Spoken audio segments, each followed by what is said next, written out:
All right, guys, before we get started today, a big thank you to our partner, Microsoft Surface, celebrating 10 years of partnership with the NFL. As the official laptop, tablet, and sideline technology provider for the LA Chargers, Microsoft Surface provides players and coaches with the tools to succeed both on and off the field every day. Learn more about Surface at surface.com. And welcome in to the final drive as the Chargers ring in the new year with a 31-10 victory over the Rams to improve to 10-6 on the 2022 season. As always, joined by team reporter Hayley Elwood and senior writer Eric Smith.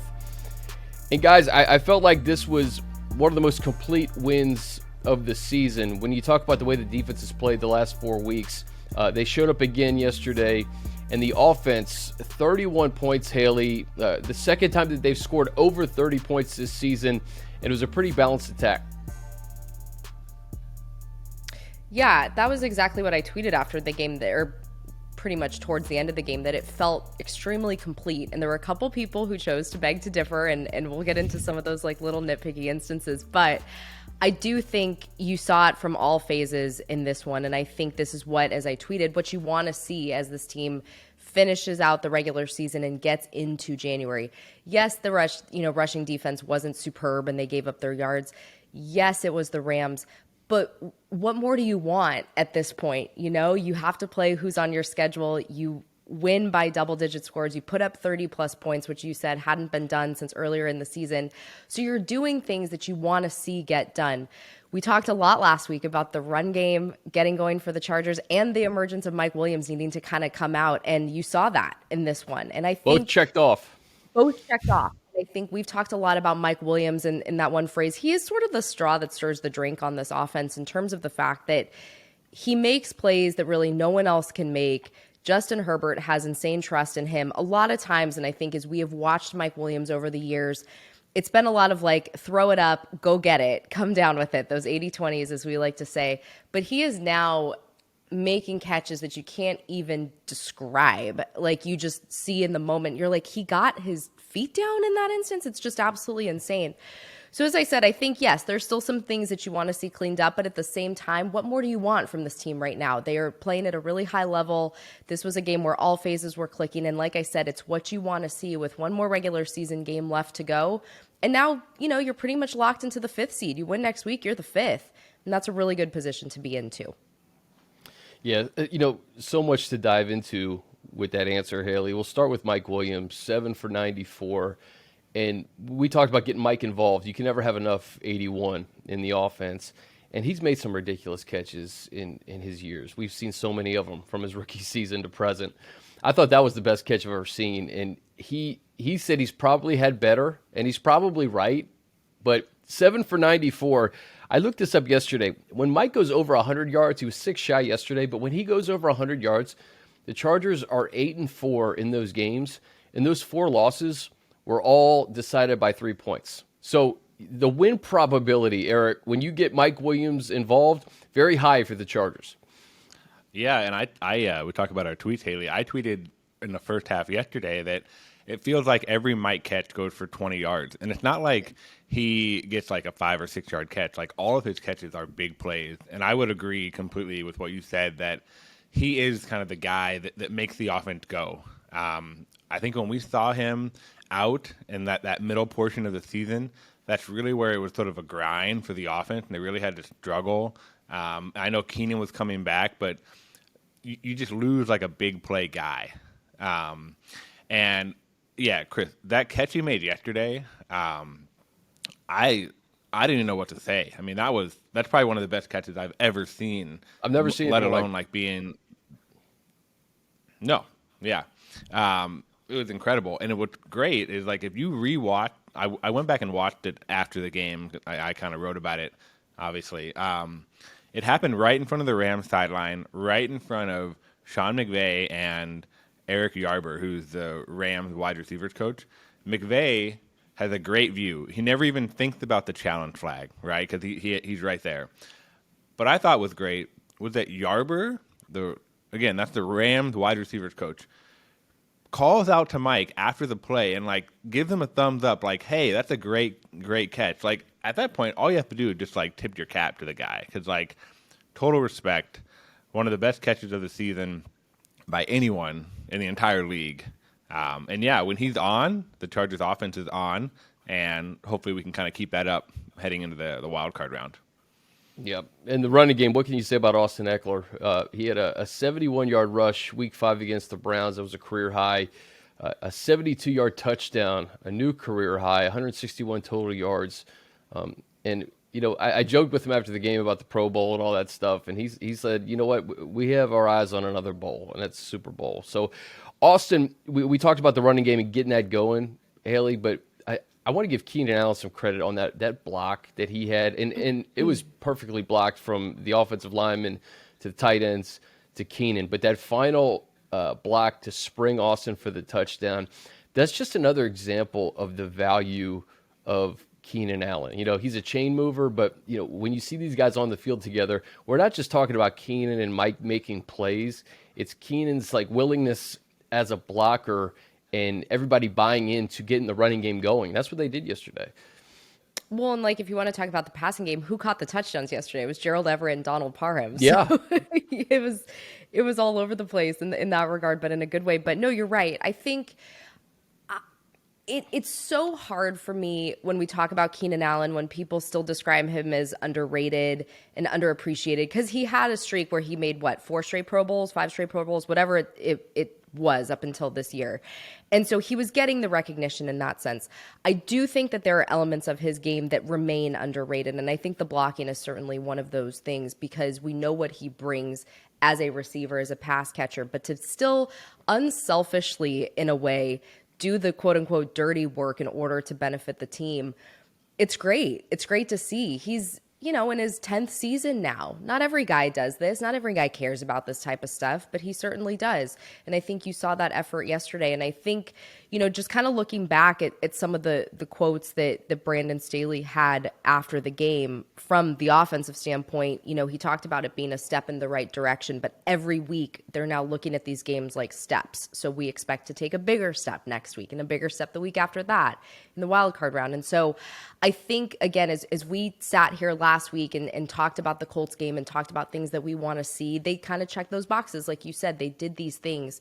And I think if you can build off of those and keep this going and make the offense, this to me was also the most like diversified the offense had looked pretty much all season too. And like we had said for weeks now, everyone's healthy, pretty much everyone's back.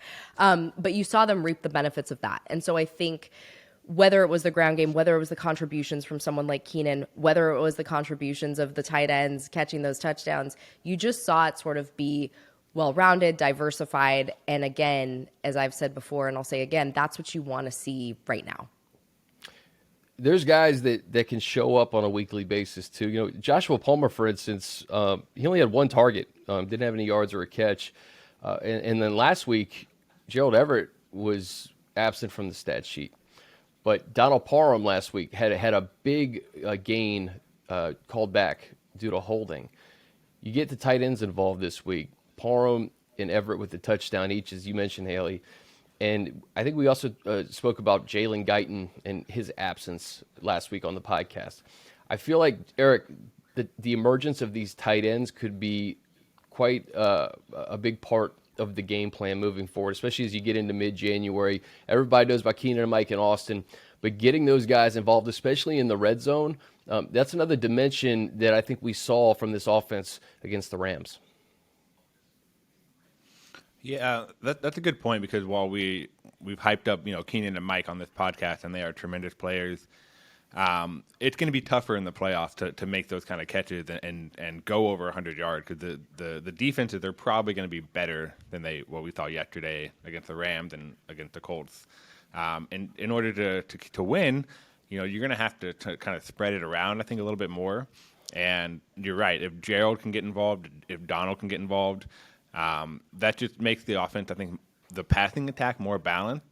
But Brandon Staley mentioned the tight ends also in the run game yesterday too, and it kind of bleeds into the bigger point too. We've talked pretty much most of the season, hey, if the Chargers can get just like a competent run game going, that just takes so much pressure off of Justin Herbert, and he doesn't have to throw for 350 yards. He threw for 212 yards yesterday. That's not by his standards, right, that's not a lot.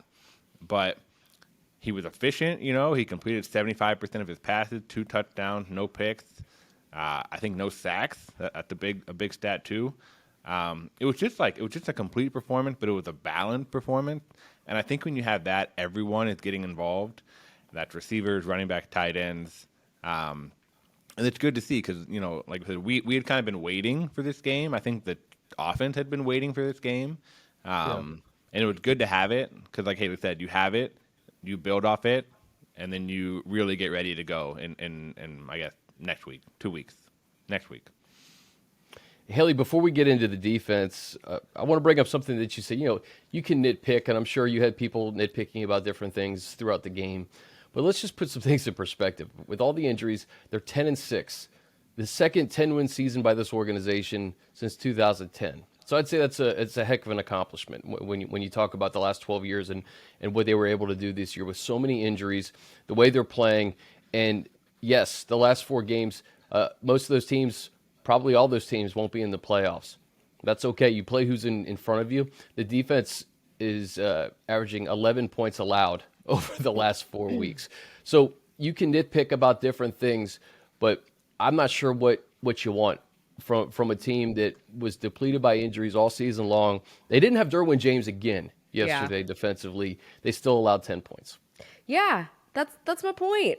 Like, I'm not even trying to air a grievance or anything like that. You play who's on your schedule. Okay. As Eric just mentioned, the teams that you're going to face in the playoffs are much more challenging and much more difficult. One of them, you've seen twice already this year, which is great that likely what you're going to get because you're very familiar with them if that matchup does happen. But here's the thing.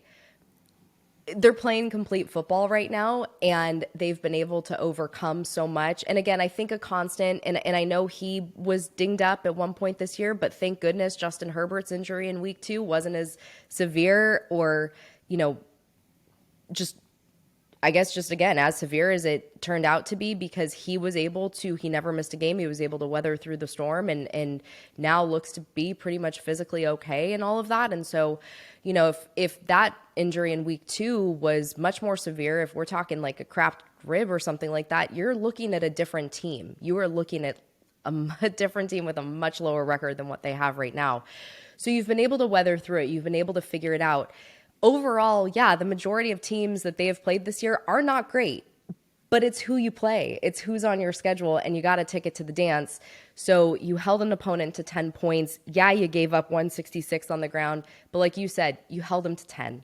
So at this point, what more do you want? They're not laying down. They're not playing down, which I think is a great sign because we have seen games before where sometimes it gets a little dicey there. It gets a little ticky-tack, but then they pull it out at the end. But this was a very complete, comfortable win, which is something that, again, we talked about last week against the Colts. It was nice to have that because we hadn't really seen that a whole lot this year. So you get these comfortable wins. And it just breeds confidence. So that in 2 weeks, you are going to be facing a much different opponent. You're probably happy if you stay with the 5th seed who you're going to face against that 4. But again, you take it as they come. And so I just think what you've seen over these last couple weeks is a really great performance. And we'll see obviously what happens next week in Denver because they still have something to play for at this point. You win, you're the 5. Yep, well said.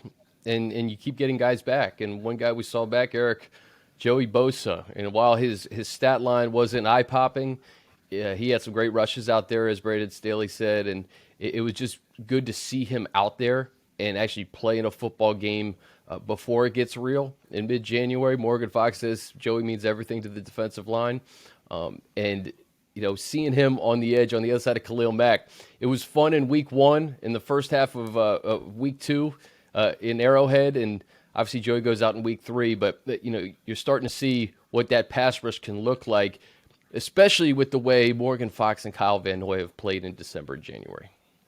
Yeah, it was great to see Joey.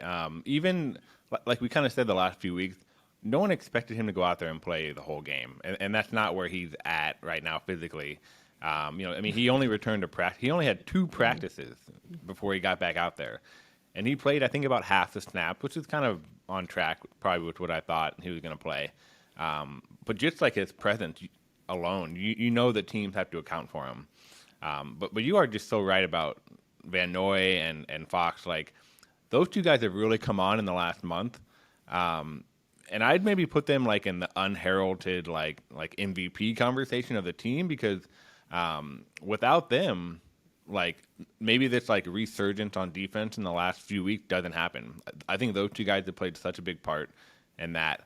And again, you're going to need that down the stretch, because even with a healthy Khalil, a healthy Joey in the playoffs, I think like a formula that we've all seen that works in the postseason is pressuring and attacking the opposing quarterback. So if you can have not just two guys, but if you can have 3, 4, 5 guys, like I think Chris Rump has kind of come on late too. If you can have multiple guys that can affect the other quarterback, that's just a great formula to win. I wanted to go back, Hayley, what you said about like injuries and the team has like really like responded.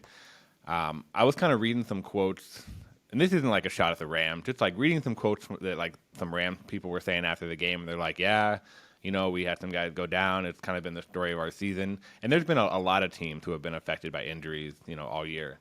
But the Chargers weathered the storm and are going to the playoffs. Like, I think we need to give them some credit for that, because it could have easily gone the other way. And I know we've talked about that a few times on the podcast, but given the amount of attrition this team suffered, especially like week 3 to week 8, it felt like someone new was going down every week.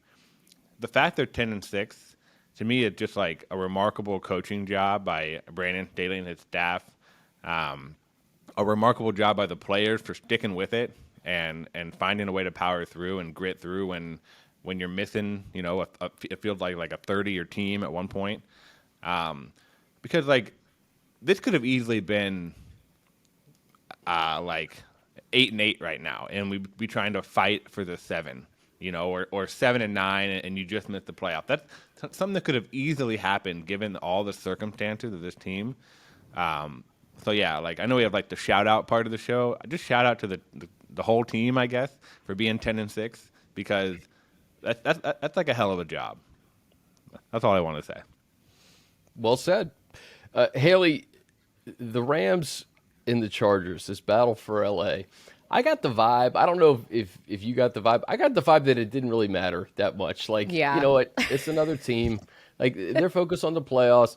The Chiefs and the Raiders and the Broncos are the rivals of the Chargers, not the Rams. And, I thought McVay was classy in defeat. He has a lot of respect for Brandon Staley. But asking Mike and some of the guys after the game, they're like, not really. No. It's just another game. I don't know if you got that same vibe. Same vibe. This is like the Tua Herbert conversation from a couple weeks ago. I don't care. Like, it doesn't matter. It's one of those things that the big M media tries to make something out of nothing. And it's really, they're not rivals. This is the first game they've played in SoFi Stadium. They play each other every 4 years. They're going to play each other in the postseason. Great, cool. Okay, awesome. Like, it really doesn't matter at the end of the day. And I think but to each their own. If you want to say it matters, great. I don't really care. They're not a rival to me. It far from it. And honestly, again, they were completely depleted. This game probably looks different if Aaron Donald plays, if Cooper Kupp plays, if Matthew Stafford plays. I mean, their injuries were absolutely insane. Jalen Ramsey can't cover everybody. He's like the only healthy guy that they have on that team right now.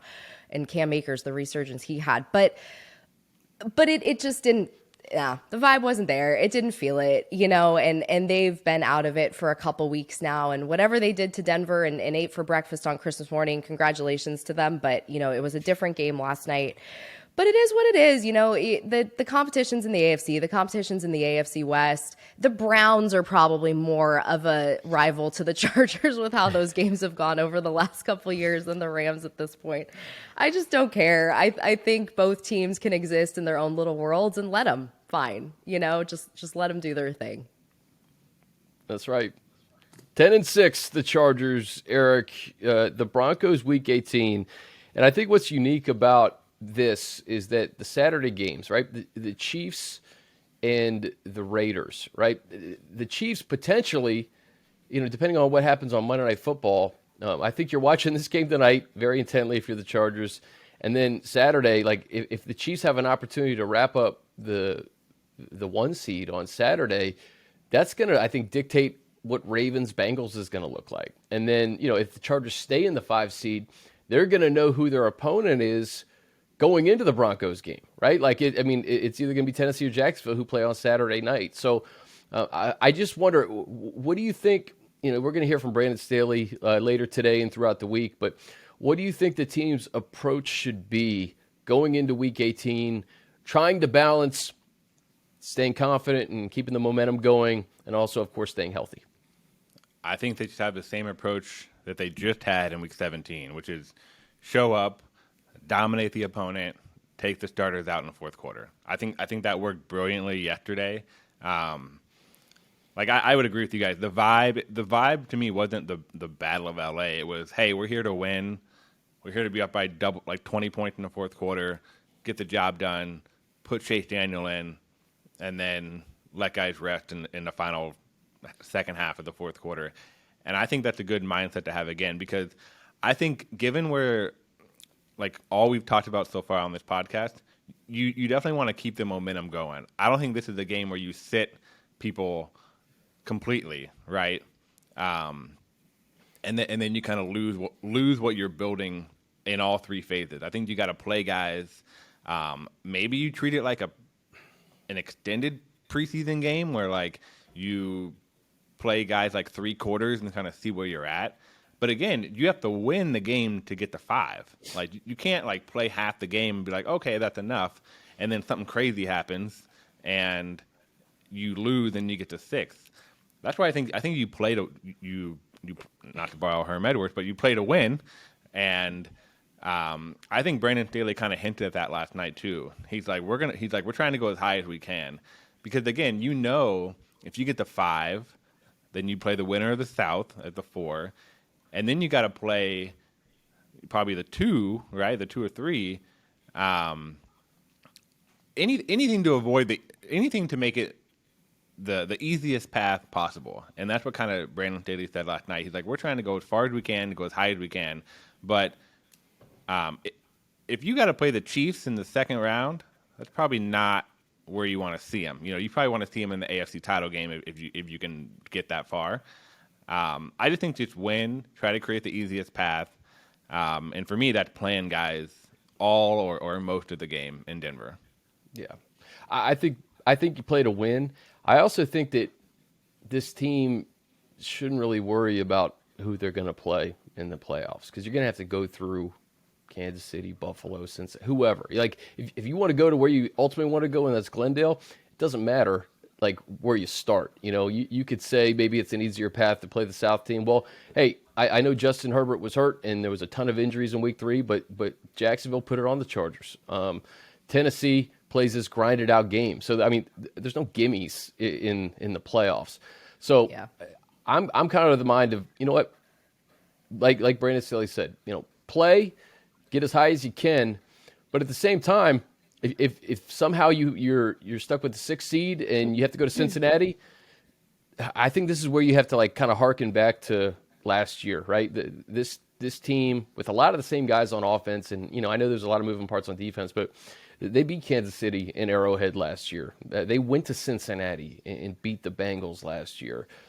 They beat the Titans this year, and they at least had that experience, Hayley, with the Jags in week 3. So, I know that you want to get as high as you can, but week 18s are real nutty, and crazy things can happen.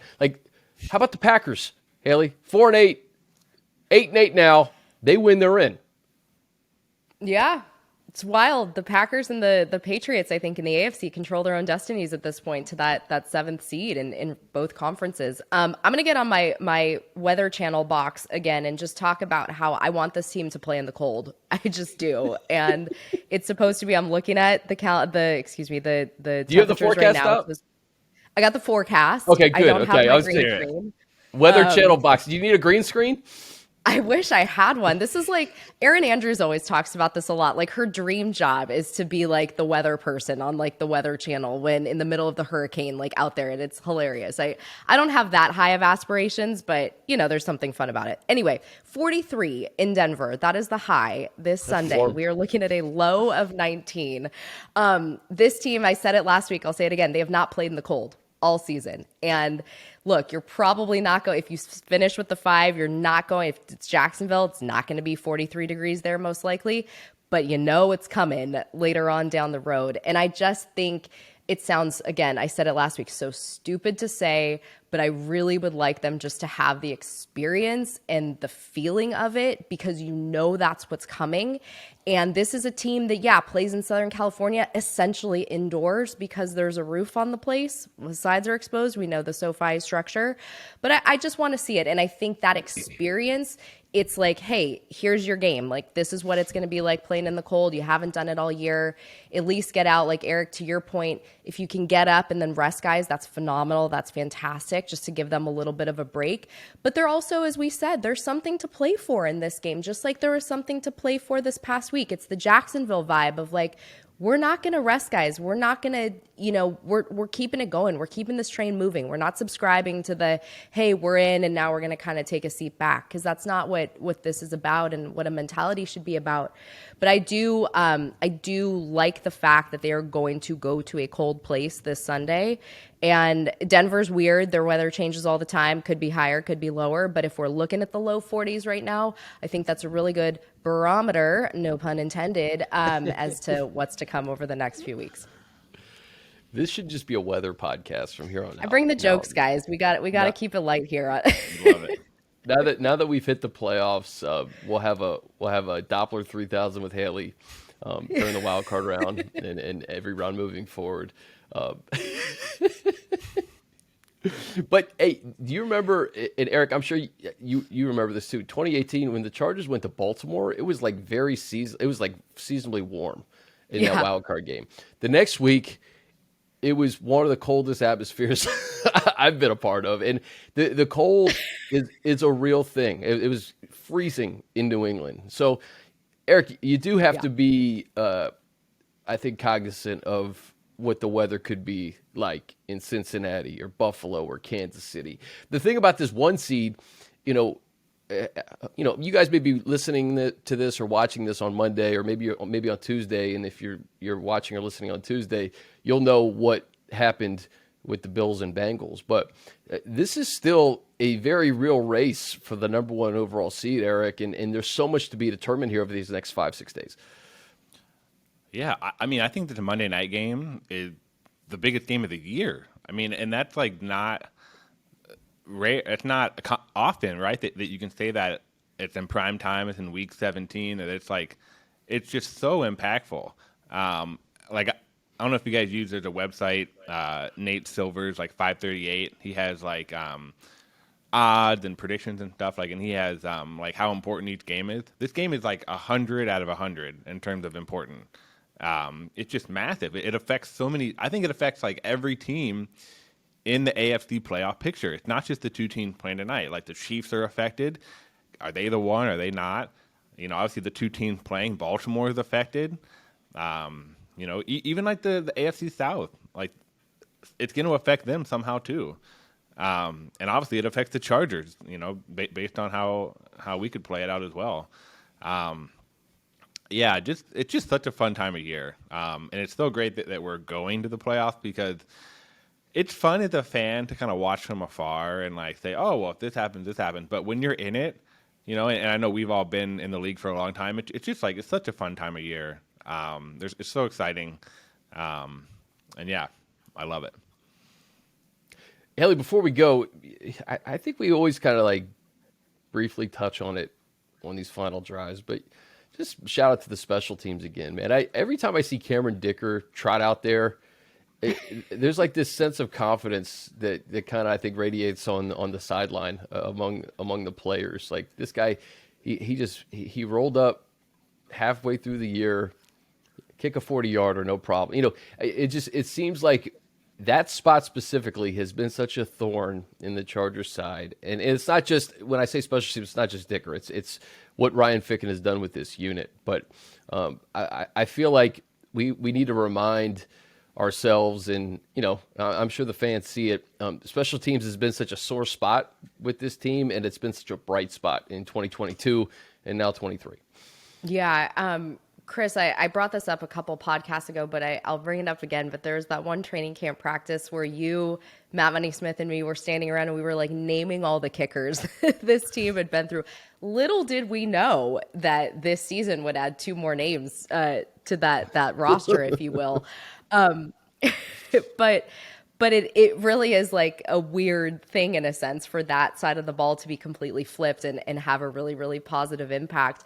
Going back to the weather really quick, even like Cameron Dicker kicking in elements. I mean, that is something I think that you want to see at this point too, because great point. Again, we are an indoor team essentially with an artificial turf field. So being able, we talk a lot about just playing in general, but I think to your point about special teams, that's going to be a huge element as well when it comes to colder weather. But I just think it's been really, really nice to see that phase, that side of the ball, that entire just unit really, really shored up. And I know that was a vision, obviously, that was implemented when they brought in Ryan Ficken to really just transform and change that unit. And you've seen it this year, absolutely. And you've seen them weather things that they haven't been able to kind of overcome or weather in the past. So like you said, shout out to that group, that unit, Cameron Dicker. And I think, special teams wins ball games at times. And I think that could be a huge focal point of what happens in this postseason too. A missed kick here and there, a made kick here and there can change your fortune in terms of if you move on or if you're packing up and going home. Think about the Bengals last year in Evan McPherson and how clutch he was during every single round of the playoffs. There's a reason they went to the Super Bowl, right? The special teams is going to have a say in what the Chargers do come mid-January. Eric, final thoughts as we get out of here. Anything from the game that we didn't touch on that you want to get out there to the folks? Yeah, I got 2 quick final thoughts. One on special team. We talk about Cameron Dicker, but also some love to J.K. Scott's way too. I mean, he's having a really good year. And I think I haven't looked after the game, but I think that the Chargers are still number 1 in punt coverage. They just don't give up any punt return yards, right? Like it's either a fair catch or like a 1 or 2 yard return. That could be such a big factor too, because if you can win the field position battle, and we know Brandon Daly loved to talk about that, especially with how the defense is playing, that could go a long way. I think Daly said last night that special teams had been the most consistent unit of the Chargers all season. I don't think we would have predicted that at the beginning of the season, but here we are. The other final thought is just like kind of a pun here, but I'm glad that game didn't come down to the final drive, because every other game this year has, it feels like. And it was just nice to have backups in, right? Know with 8 minutes left in the fourth quarter that you're going to win. It just took a lot of the stress and pressure off the team. And we talked a lot this year about how it's been a grind, mentally, physically on this team. To win big and just give yourself a little bit of a breather, I think it does such wonders for the team. There's still a game left, but I think the overall the mindset, the mind frame, the body, I think everyone just feels good around this building, and that's a good place to be, because it's better than trying to claw your way in week 17, week 18. We're kind of riding the high. And I think that's just the ideal place to be. Yeah. And you know what? I wanted to mention third down defense again. The last 4 weeks, 3 of 11. The Dolphins were 3 of 11. Tennessee, 0 for 10. Indy, 4 of 11 last week. Third down defense has been awesome. So that's just another piece to that defensive puzzle in December and January. Hayley, anything else as we get out of here? No, I think any other weather related stories. You guys, next week when we find out who this team is playing, I'll have the full weather report.